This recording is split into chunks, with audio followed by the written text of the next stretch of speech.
Your performance review might not be enough to save you from getting fired, but it is definitely enough to keep you from getting promoted.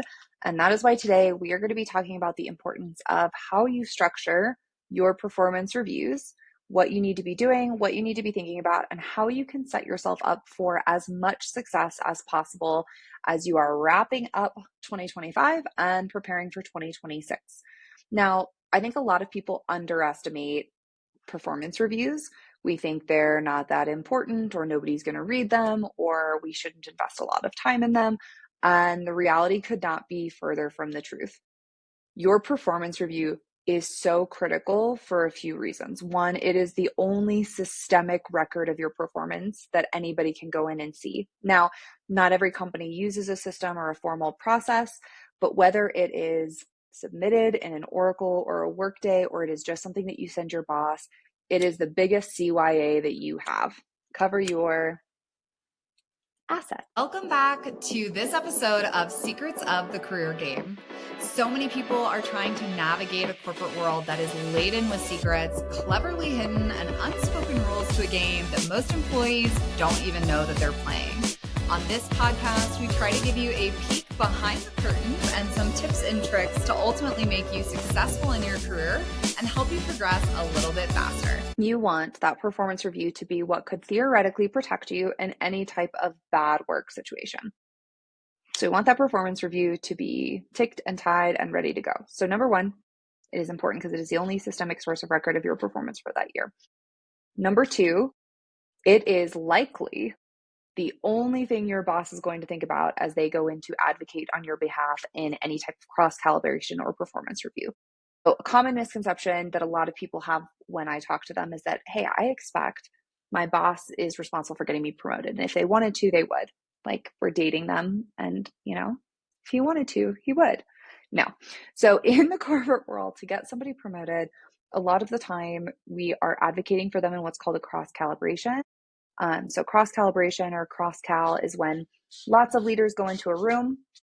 They're all talking about their employees at a certain seniority level, and basically, for lack of a better term, duking it out for who's going to get promoted, because you can't promote every manager in the company, even if every manager in the company deserves it. It doesn't work that way from a budgetary perspective or a percentage allocation perspective.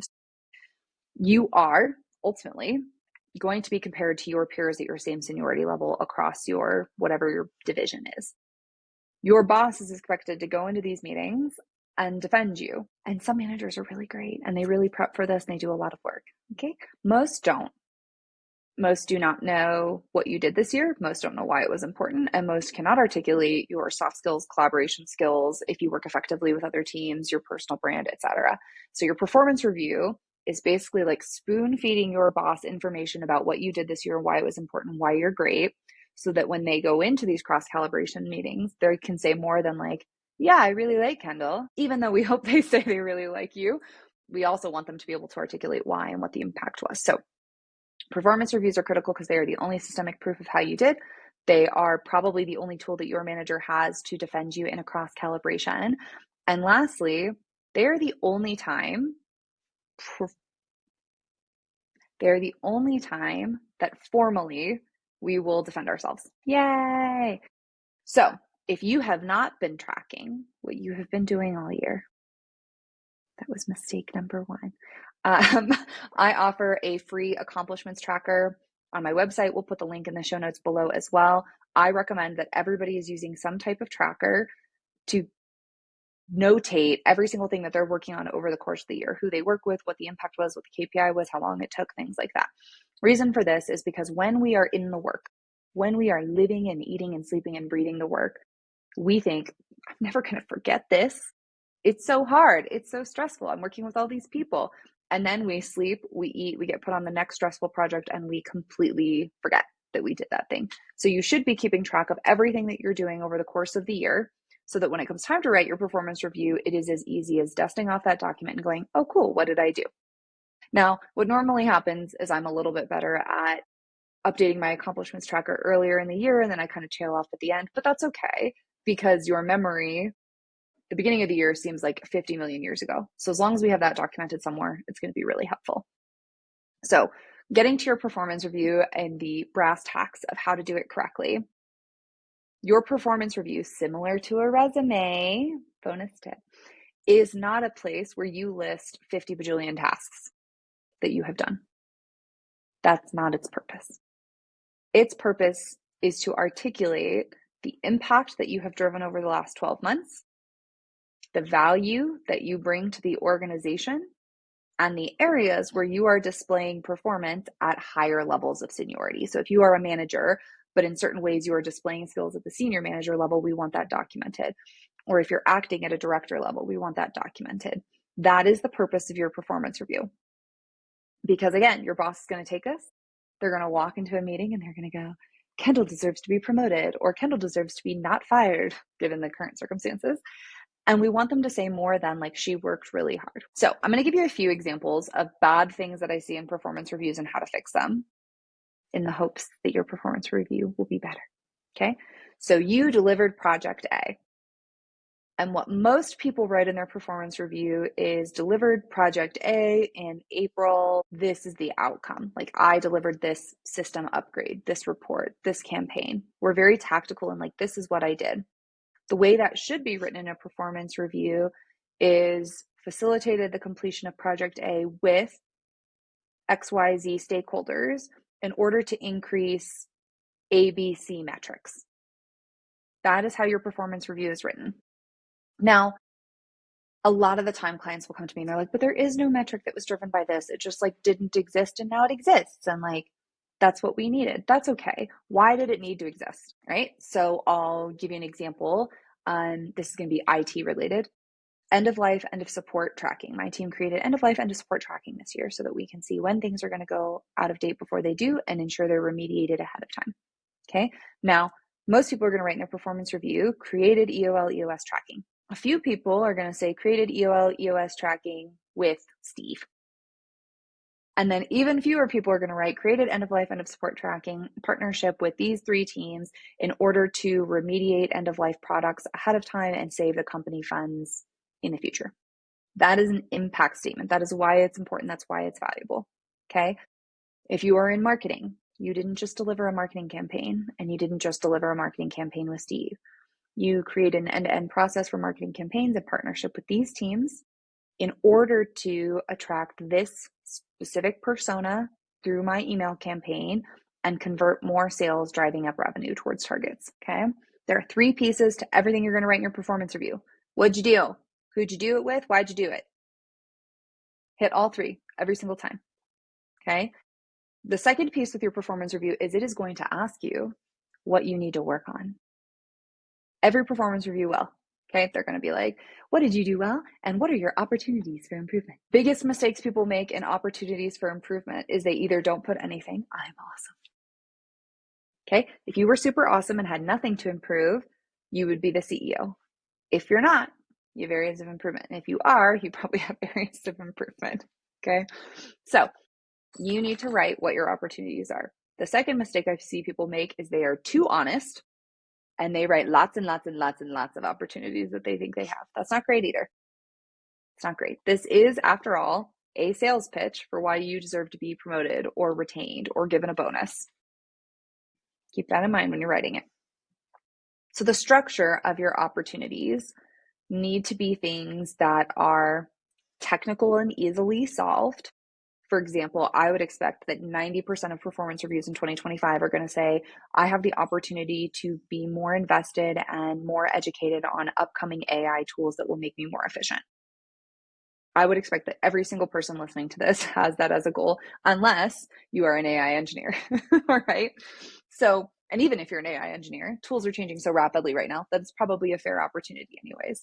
So in your opportunity section, you want to put small technical things that will allow you to be better at your job. Now, if you are a Java developer, we don't want to put, I'm working to learn Java development. That is core to your job.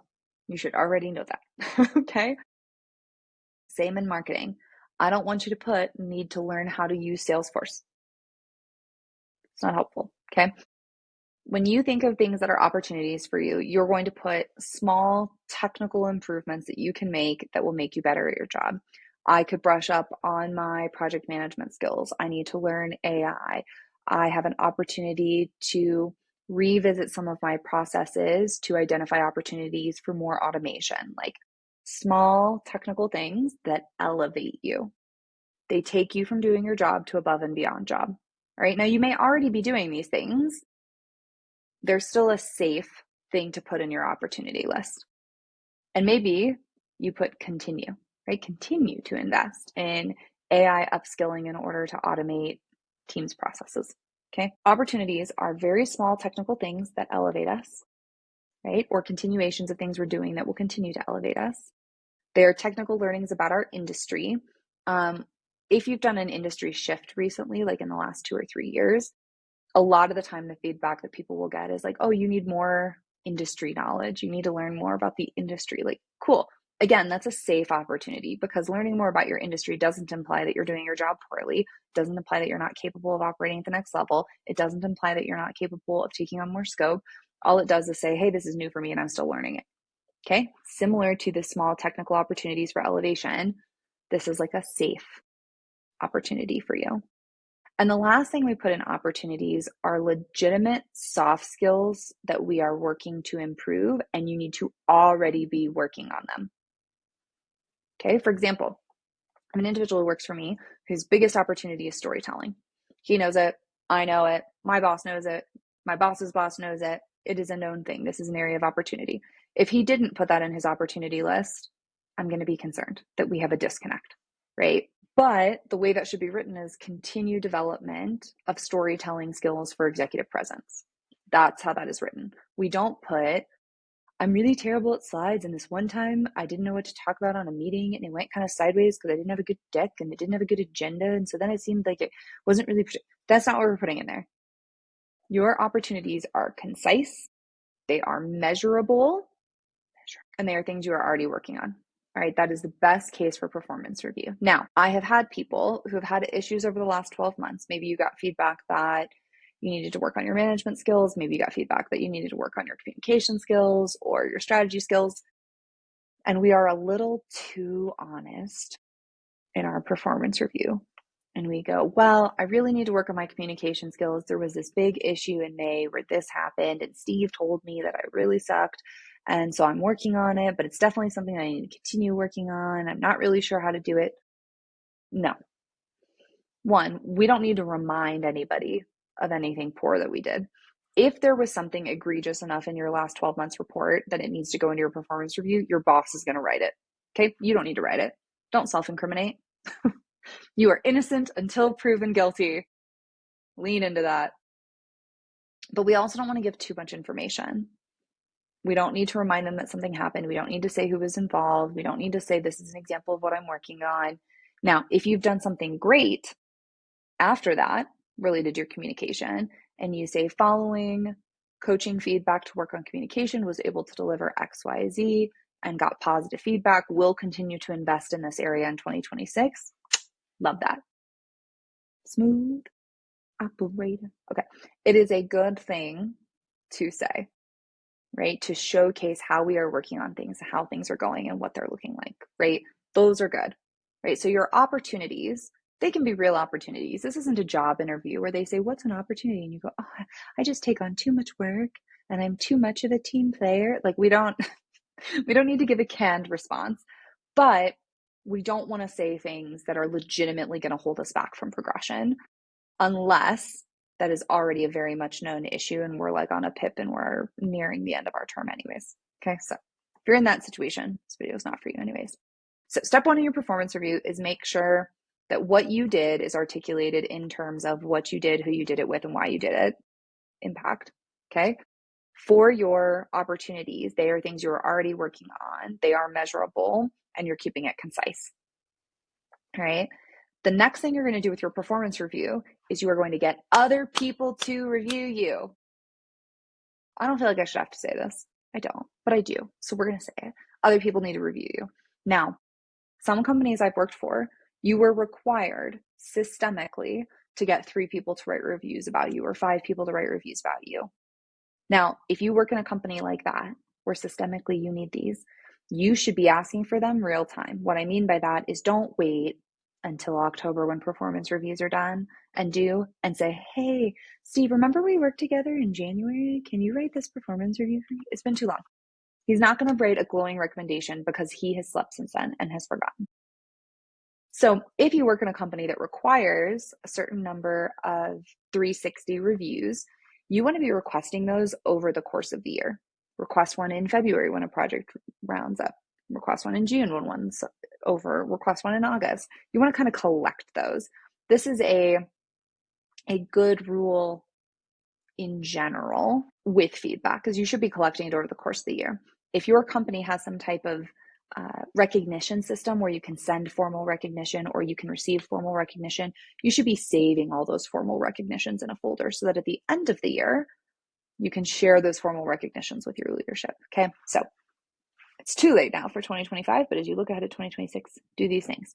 But when we look at 2025 review and you're requesting feedback, again, if you are doing this in a system and it allows you to get 360 feedback in a system, awesome, do it that way. Most of you, that's not going to be the case. So here's what you're going to do. You are going to pick one person more senior than you. You're going to pick two people the same seniority as you and one person more junior than you. So that's 4 total people. And you are going to send them an inquiry. It says, hey, as we come into the year end, I'm looking for opportunities to improve and grow and develop. And I would love to get feedback from you as somebody who has worked with me. I would love your feedback on these specific things. When we work together on X project, so if you work together all the time, it's an ongoing thing. Say when we work together this year, but if you worked with this person one time on one project or you interacted with them one time for one thing, you want to call that out. Hey, when we work together on this, I'd love to understand what are some things I did really well that I can continue to lean into? What are some areas of opportunity that I could be better in our next engagement? And I want you to pick one skill that is specific to you, one thing that you are working on that's either in your opportunity or your accomplishment list that you are really passionate about, and say, what feedback do you have for me on how I executed blank skill? Okay. The reason this structure is important is because they're going to say, oh, you were great at everything. I don't really have any opportunities for you, because most people hate to give opportunities because they avoid constructive feedback. And when we ask for feedback on one specific area, they're going to go, oh, well, actually on this one thing, you could do this. And we're going to get something constructive out of it. Now, this feedback is just as important for you and your development and your relationships as it is for your 360 and your performance review that you're going to give to your boss. It is important to take these with positive intent. Quick story time. Earlier on in my career, I was stuck at the management level. I was really frustrated. I requested 360 feedback. And one of the feedbacks that I got was from a VP who I really, really respect, who I still stay in touch with to this day. And he was like, nobody likes working with you. Everybody knows you're a high performer. Everybody knows you're great at your job, but you are difficult to work with, and your communication makes people feel like you don't value them. Okay. And I had 2 options when I received that feedback. I could have reacted really poorly. I could have been really angry and really defensive, and I could have discarded it. Or what I did is I grabbed him, I pulled him into a conference room, and I said, hey, I got your feedback. That is so incredibly helpful, and I appreciate you being honest. What do I need to do to make this better? That conversation changed my entire corporate career. That conversation is what led to me becoming a career coach. It's what led to me making the Secrets of the Career Game. It's what led to me making all of my tips and tricks that worked for me that now I teach you guys. Like, it was such a pivotal moment in my career. And I think back and I wonder, like, does he even remember that he said this to me? I don't know. I've never brought it up. I wonder if he even remembers. But when you get this 360 feedback, some of it's going to be really obvious. You're going to be like, oh yeah, I could do that. I need to work on that. And some of it you're going to be like, I don't know what this means. And for the things that you don't know what it means, you need to meet with those people and say, hey, I really appreciated your feedback. Help me understand exactly how I could do this. What would this look like for you? Is there anybody in the organization who does this really well that I could learn from? This is going to help you build your relationship with this individual. It's going to help you identify mentors and coaches who can help you within your company. And it's going to help you grow your career later. All right. Then what you're going to do is you're going to take all this 360 feedback that you've received, these 4 people at a minimum. You can always ask for more, but start with those 4.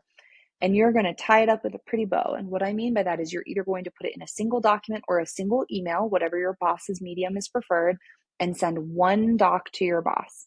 That one doc is going to say, hey, here's my performance review. Here's the feedback that I received from these individuals. Here's any recognitions I got over the course of the year in one place. That one document, again, is your CYA. It's going to help your boss advocate for you and go into meetings. And it's going to help you have a source of record of what you need to work on and what you're doing really well. Now, when you get your performance review back next year, your hope is that a lot of your feedback aligns with what you're sending in this document. The opportunities are similar, the accomplishments are similar, and you feel really clean about those two pieces, okay? If the feedback doesn't match, we have a separate issue. And don't worry, we will talk about that on the podcast come February. But when we think about it today, your number one priority is setting yourself up for success in this year's performance review. And the quick bonus to this is if you are expecting a large raise or a promotion in your performance review this year, you should have already started talking to your boss about that. At the latest, we're bringing it up around now, okay? But you really should be discussing these types of things with your boss early, because by the time you get your performance review back in February, they've already met, had their cross cals, determined bonuses, determined salaries. Like, it's too late to get whatever it is that you want. You've waited too long. So what you need to be doing is having those conversations usually in June, July about, hey, this is what I'm looking for at year end. And then about now, when we're delivering our performance review, we need to have another meeting. Hey, about what we talked about in June, July. This is kind of what I'm expecting. How does that seem? Do we feel on track? Okay. And then we give the document that backs up all of that with evidence. That is your timeline and your transition. Okay. Hopefully you guys found today's episode helpful. If you did, make sure that you subscribe and leave us 5 stars. Otherwise, if you have any questions about how to do this effectively, go ahead and leave it in the comments below and check back in next week for another great episode.